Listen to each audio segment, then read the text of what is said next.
जय हिंद दोस्तों, स्वागत है आप सभी को दोस्तों इस सेशन में। ये हमारा दोस्तों एसएससी जीडी का दूसरा सेट है दोस्तों, ये प्रैक्टिस सेट। चलिए इसे स्टार्ट करते हैं। पहला प्रश्न दोस्तों, आप लोग कॉपी पेन लेकर बैठिएगा। निम्नलिखित में से कौन सा कर भारतीय राज्य का राजस्व का स्रोत नहीं है? इसका आंसर क्या हो जाएगा दोस्तों?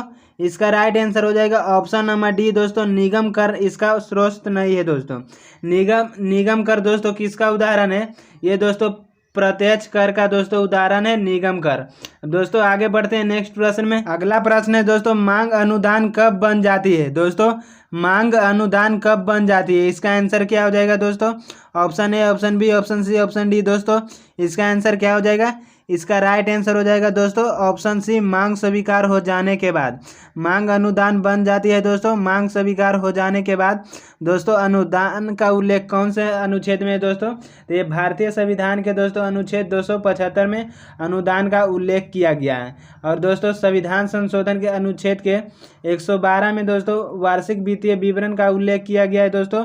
वार्षिक वित्तीय विवरण का दोस्तों उल्लेख किया गया है 112 में। दोस्तों अब आगे बढ़ते हैं नेक्स्ट प्रश्न में। अगला प्रश्न है दोस्तों, न्यायपालिका को संविधान का संरक्षण कौन बनाता है? दोस्तों न्यायपालिका को संविधान का संरक्षण कौन बनाता है? इसका आंसर क्या हो जाएगा दोस्तों? ऑप्शन नंबर डी दोस्तों, न्यायिक समीक्षा। दोस्तों न्यायिक समीक्षा दोस्तों बनाता है न्यायपालिका को संविधान का संरक्षण। अब दोस्तों आप लोग कॉपी में नोट करिएगा, भारतीय संविधान में दोस्तों न्यायिक समीक्षा का अधिकार दोस्तों कहाँ से लिया गया है? ये दोस्तों यूएस से लिया गया है दोस्तों। कहाँ से लिया गया है? यूएसए से दोस्तों, अमेरिका से लिया गया है। और दोस्तों न्यायपालिका का उल्लेख कौन से अनुच्छेद में है दोस्तों? तो ये दोस्तों 137 अनुच्छेद में न्यायपालिका का उल्लेख है। अब दोस्तों आगे बढ़ते हैं नेक्स्ट प्रश्न में। अगला प्रश्न है दोस्तों, टुंड्रा प्रकाश की जलवायु का दूसरा नाम क्या है? दोस्तों टुंड्रा प्रकाश की जलवायु का दूसरा नाम क्या है? इसका राइट आंसर हो जाएगा दोस्तों ध्रुवीय जलवायु। दोस्तों ध्रुवीय जलवायु कब कहाँ स्थित रहता है दोस्तों? ये मध्य में स्थित रहता है। 66 डिग्री से दोस्तों 90 डिग्री के बीच में दोस्तों स्थित रहता है ध्रुवीय जलवायु। अब दोस्तों आगे बढ़ते हैं नेक्स्ट प्रश्न में। अगला प्रश्न दोस्तों, इसे आप लोग स्टार लगाइएगा। किसने कहा था संसदीय प्रणाली सरकार का दैनिक मूल्यांकन भी उपलब्ध कराती है और आवधिक भी? दोस्तों इसका आंसर क्या हो जाएगा? ये दोस्तों डॉक्टर भीमराव अम्बेडकर ये दोस्तों उपाधि भी उपलब्ध करवाती है दोस्तों। और दोस्तों अवधि भी उपलब्ध करवाती है डॉक्टर भीमराव अम्बेडकर। अब दोस्तों आप लोग कॉपी में नोट करिएगा दोस्तों, 29 अगस्त 1947 के दोस्तों ये प्रारूप समिति के दोस्तों अध्यक्ष है। कौन है दोस्तों? प्रारूप समिति के अध्यक्ष चुने गए थे दोस्तों 29 अगस्त 1947 को। दोस्तों ऑप्शन नंबर बी दोस्तों, श्री BN राव ये दोस्तों संविधान सभा के सलाहकार थे। जब दोस्तों संविधान बनकर तैयार हो रहा था तो ये दोस्तों सलाह दे रहे थे। अब दोस्तों 13 दिसंबर 1946 को ऑप्शन नंबर सी दोस्तों, श्री जवाहरलाल नेहरू के सामने दोस्तों प्रस्तावना रखा गया था दोस्तों देश को आज़ाद करवाने के लिए 13 दिसंबर 1946 को। अब दोस्तों आगे बढ़ते हैं नेक्स्ट प्रश्न में। अगला प्रश्न है दोस्तों, इसे स्टार लगाइएगा। भारत का अंतिम गवर्नर जनरल कौन था? ये दोस्तों आज़ादी से पहले बोल रहा है, भारत का अंतिम अंग्रेज गवर्नर जनरल कौन था? आप लोग दोस्तों option number A, sir Stafford Cripps ये दोस्तों इसके द्वारा क्रिप्स मिशन लाया गया था दोस्तों। इनके द्वारा क्रिप्स मिशन लाया गया था 1942 में दोस्तों। 1942 में क्रिप्स मिशन लाया गया था। क्वेश्चन पूछा जाता है दोस्तों, क्रिप्स मिशन किसने पेश किया या कब आया? ये दोस्तों 1942 में सर स्टैफोर्ड क्रिप्स मिशन के द्वारा ये पेश किया गया था। अब दोस्तों भारत का अंतिम गवर्नर जनरल कौन है दोस्तों? अंग्रेज। अंतिम दोस्तों और प्रथम, आज़ादी से पहले बोल रहा है अंतिम और प्रथम दोस्तों, ये ऑप्शन नंबर बी दोस्तों लॉर्ड माउंटबेटन था दोस्तों। लॉर्ड माउंटबेटन था दोस्तों अंतिम प्रथम। अब दोस्तों भारत जब स्वतंत्र हो गया उसके प्रथम गवर्नर जनरल कौन था दोस्तों? लॉर्ड कैनिंगम दोस्तों। लॉर्ड कैनिंग था दोस्तों प्रथम गवर्नर जनरल। और दोस्तों भारत का स्वतंत्र के बाद दोस्तों अंतिम गवर्नर जनरल कौन था दोस्तों? Option number C Rajagopalachari. उम्मीद करता हूं दोस्तों कि आप लोग समझ गए होंगे। अब चलिए आगे बढ़ते हैं नेक्स्ट प्रश्न में। अगला प्रश्न है दोस्तों, मानव शरीर में भारी यात्रा में आवश्यक जल डालने से लाल रक्त कोशिकाएं दोस्तों क्या हो जाता है? क्वेश्चन मार्क दोस्तों, लाल रक्त कोशिकाएं क्या हो जाता है? इसका आंसर क्या हो जाएगा दोस्तों? ऑप्शन नंबर सी, सूजती है और फूट जाती है दोस्तों। सूजती और फूट जाती है इसका आंसर हो जाएगा।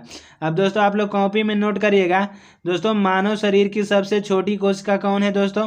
आरबीसी, रेड ब्लड सेल्स दोस्तों, लाल रक्त कोशिकाएं, यही है दोस्तों मानव शरीर की सबसे छोटी कोशिकाएं। दोस्तों लाल रक्त कोशिकाएं में क्या पाया जाता है दोस्तों? आरबीसी में क्या पाया जाता है? तो ये दोस्तों हीमोग्लोबिन इसमें पाया जाता है। दोस्तों आगे बढ़ते हैं नेक्स्ट प्रश्न में। अगला प्रश्न है दोस्तों, नाभिकीय रिएक्टर में इस्तेमाल किया जाने वाला ईंधन दोस्तों कौन सा है? इसका आंसर क्या हो जाएगा दोस्तों? इसका आंसर हो जाएगा ऑप्शन नंबर सी दोस्तों, यूरेनियम को इसमें इस्तेमाल किया जाता है। नाभिकीय रिएक्टर में दोस्तों किसको इस्तेमाल किया जाता है? यूरेनियम के दोस्तों। अब आगे बढ़ते हैं नेक्स्ट प्रश्न में। अगला प्रश्न है दोस्तों, खाली स्थान किसके बनने से संग्रहित रक्त पूरा हो जाता है? इसका आंसर क्या हो जाएगा दोस्तों? किसके बनने से संग्रहित रक्त पूरा हो जाता है?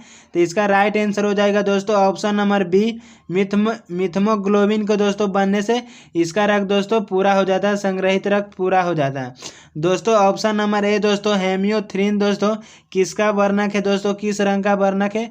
ये दोस्तों बैगनी रंग का वर्णक है हेमियोथ्रिन। अब दोस्तों आगे बढ़ते हैं नेक्स्ट प्रश्न में। अगला प्रश्न है दोस्तों, प्रकाश संश्लेषण की क्रिया में किस प्रकार का प्रकाश सबसे अधिक प्रभावशाली होता है? इसका आंसर क्या हो जाएगा दोस्तों? किस प्रकार का प्रकाश दोस्तों सबसे अधिक प्रभावशाली होता है? इसका राइट आंसर हो जाएगा दोस्तों ऑप्शन नंबर डी, लाल रंग का दोस्तों प्रभावशाली सबसे अधिक होता है। अब दोस्तों आगे बढ़ते हैं नेक्स्ट प्रश्न में। अगला प्रश्न है दोस्तों, टीकाकरण रोगों की रोकथाम में मदद करता है क्योंकि यह है दोस्तों, ऑप्शन क्या हो जाएगा? क्योंकि यह है दोस्तों, टीकाकरण रोग की रोकथाम में कौन मदद करता है? इसका आंसर हो जाएगा दोस्तों, शरीर में प्रतिरोधक शक्ति पैदा करता है दोस्तों, क्योंकि यह शरीर में रोधक शक्ति पैदा करता है। ये इसका राइट आंसर हो जाएगा दोस्तों। और आप लोग लिखिएगा दोस्तों, चेचक के जनक कौन है दोस्तों? चेचक के जनक कौन है? Edward Jenner. दोस्तों पोलियो वैक्सीन का जनक कौन है दोस्तों? ई सॉल्क है दोस्तों पोलियो वैक्सीन का जनक। और बीसीजी का दोस्तों जनक कौन है? यूरिन कॉम्प्लेट दोस्तों बीसीजी का जनक है। अब आगे बढ़ते हैं दोस्तों नेक्स्ट प्रश्न में। अगला प्रश्न है दोस्तों, यदि आप गोलकुंडा किला को देखना चाहते हैं तो निम्नलिखित में से किस राज्य में आपको जाना होगा? इसका आंसर क्या हो जाएगा दोस्तों? इसका राइट आंसर हो जाएगा ऑप्शन नंबर सी दोस्तों, आंध्र प्रदेश में आप लोग को जाना होगा दोस्तों गोलकुंडा किला देखने के लिए। दोस्तों गोलकुंडा किला देखने के लिए कहाँ जाना पड़ेगा? आंध्र प्रदेश, ऑप्शन नंबर सी।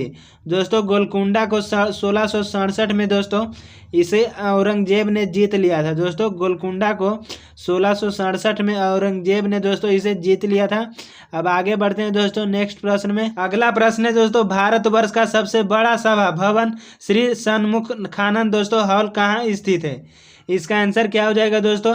श्री सन्मुखानंद हॉल कहाँ स्थित है? इसका राइट आंसर हो जाएगा दोस्तों ऑप्शन नंबर बी, मुंबई में ये दोस्तों खानंद हॉल स्थित है। दोस्तों मुंबई में श्री सन्मुखानंद हॉल दोस्तों स्थित है। दोस्तों भारत का सबसे बड़ा गुफा दोस्तों एलोरा का कैलाश मंदिर दोस्तों कहाँ? महाराष्ट्र में स्थित है। भारत की सबसे बड़ी गुफा श्री सन्मुखानंद को दोस्तों निर्माण कब किया गया था? ये दोस्तों 1965 में इसको निर्माण किया गया था। अब दोस्तों आगे बढ़ते हैं नेक्स्ट प्रश्न में। अगला प्रश्न है दोस्तों, किस पेशवा को नाना साहब के नाम से भी जाना जाता है? इसका आंसर क्या हो जाएगा दोस्तों? इसका राइट आंसर हो जाएगा ऑप्शन नंबर बी दोस्तों, बालाजी बाजीराव को दोस्तों पेशवा के नाम से जाना जाता है। बालाजी बाजीराव दोस्तों कितने नंबर का पेशवा थे दोस्तों? ये तीसरे नंबर का पेशवा थे। इनका कार्यकाल दोस्तों 1740 से 1761 में इनका कार्यकाल था। दोस्तों प्रथम पेशवा कौन थे दोस्तों? बालाजी विश्वनाथ। दोस्तों बालाजी विश्वनाथ ये दोस्तों प्रथम पेशवा थे। और दोस्तों अंतिम पेशवा थे दोस्तों बाजीराव दोस्तों सेकेंड। दोस्तों अंतिम पेशवा कौन थे? बाजीराव सेकेंड थे दोस्तों अंतिम पेशवा। अब चलिए दोस्तों आगे बढ़ते हैं नेक्स्ट प्रश्न में। अगला प्रश्न है दोस्तों, जर्मनी में प्रयोग की जाने वाली मुद्रा कौन सी है? दोस्तों जर्मनी में प्रयोग की जाने वाली मुद्रा कौन सी है? इसका आंसर क्या हो जाएगा दोस्तों? इसका राइट आंसर हो जाएगा ऑप्शन नंबर सी दोस्तों, ऑप्शन नंबर सी यूरो दोस्तों जर्मनी में प्रयोग की जाती है। दोस्तों आप लोग लिखिएगा ऑप्शन नंबर ए दोस्तों पेसो। पेसो दोस्तों कहाँ की मुद्रा है दोस्तों? ये अर्जेंटीना की है। दोस्तों अर्जेंटीना की पेसो मुद्रा है। दोस्तों ऑप्शन नंबर सी दोस्तों ऑप्शन नंबर बी दोस्तों डॉलर कहाँ का है, ये दोस्तों अमेरिका के। और दोस्तों ऑप्शन नंबर डी दोस्तों येन कहाँ का है दोस्तों, ये दोस्तों जापान का है। दोस्तों येन दोस्तों जापान का है। अब दोस्तों आगे बढ़ते हैं नेक्स्ट प्रश्न में। अगला प्रश्न है दोस्तों, विश्व का दूसरा सबसे बड़ा महाद्वीप कौन सा है। दोस्तों विश्व का दूसरा सबसे बड़ा महाद्वीप कौन सा है दोस्तों, इसका आंसर क्या हो जाएगा। दोस्तों आप लोग सभी जानते हैं विश्व का सबसे बड़ा महाद्वीप दोस्तों एशिया है। ये प्रथम नंबर पर दोस्तों एशिया है। पर दोस्तों यहाँ प्रश्न पूछ रहा है दूसरा नंबर पर सबसे बड़ा महाद्वीप कौन सा है दोस्तों, ये दोस्तों ऑप्शन नंबर सी दोस्तों अफ्रीका है। अफ्रीका दोस्तों दूसरा महाद्वीप है सबसे बड़ा। एशिया महाद्वीप दोस्तों क्षेत्रफल और आबादी में दोस्तों प्रथम स्थान है दोस्तों एशिया का। और दोस्तों सबसे छोटा महाद्वीप कौन सा है, क्वेश्चन ये भी पूछा जाता है दोस्तों सबसे छोटा महाद्वीप कौन सा है, इसका आंसर हो जाएगा दोस्तों ऑप्शन नंबर बी दोस्तों ऑस्ट्रेलिया, इसका राइट आंसर हो जाएगा। अब दोस्तों आगे बढ़ते हैं नेक्स्ट प्रश्न में। अगला प्रश्न है दोस्तों, गांधी जी ने अखिल भारतीय खिलाफत कमेटी के अधिवेशन की अध्यक्षता कब की थी, इसका आंसर क्या हो जाएगा दोस्तों, इसका राइट आंसर हो जाएगा ऑप्शन नंबर बी दोस्तों 23 नवंबर 1919 को। दोस्तों खिलाफत आंदोलन कब आता है, ये दोस्तों 1919 में दोस्तों और 1922 में दोस्तों खिलाफत आंदोलन ये आता है। दोस्तों खिलाफत आंदोलन के मुख्य नेता कौन थे ये दोस्तों, इसका मुख्य नेता था दोस्तों अली बंधु थे दोस्तों इसका मुख्य नेता। अब दोस्तों आगे बढ़ते हैं नेक्स्ट प्रश्न में। अगला नंबर प्रश्न है दोस्तों, बीएसएफ का नए महानिर्देशक किसे बनाया गया है। दोस्तों बीएसएफ का नए महानिर्देशक दोस्तों किसे बनाया गया है, इसका आंसर हो जाएगा दोस्तों ऑप्शन नंबर डी दोस्तों पंकज कुमार। दोस्तों पंकज कुमार को दोस्तों बीएसएफ का नए अध्यक्ष बनाया गया है। दोस्तों आईटीबीपी का नए अध्यक्ष महानिर्देशक है दोस्तों संजय अरोड़ा, दोस्तों आईटीबीपी का नए महानिर्देशक है दोस्तों। अब आगे बढ़ते हैं नेक्स्ट प्रश्न में। अगला प्रश्न है दोस्तों, किस स्थान पर विवेकानंद स्मारक स्थित है। दोस्तों किस स्थान पर विवेकानंद स्मारक स्थित है, इसका आंसर क्या हो जाएगा दोस्तों, इसका राइट आंसर हो जाएगा दोस्तों ऑप्शन नंबर डी दोस्तों कन्याकुमारी में है दोस्तों स्मारक स्थित है दोस्तों विवेकानंद स्मारक से स्थित है।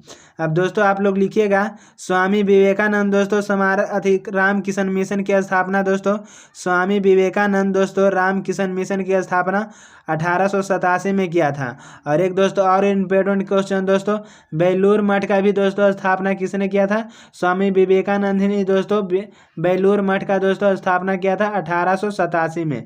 अब आगे बढ़ते हैं दोस्तों नेक्स्ट प्रश्न में। अगला प्रश्न और लास्ट प्रश्न दोस्तों, कौन सा अधिकार सर्वोच्च न्यायालय को प्राप्त है। दोस्तों कौन सा अधिकार सर्वोच्च न्यायालय को प्राप्त है दोस्तों, राजनीतिक न्यायिक कानून, ये दोस्तों सभी अधिकार दोस्तों सर्वोच्च न्यायालय को प्राप्त है।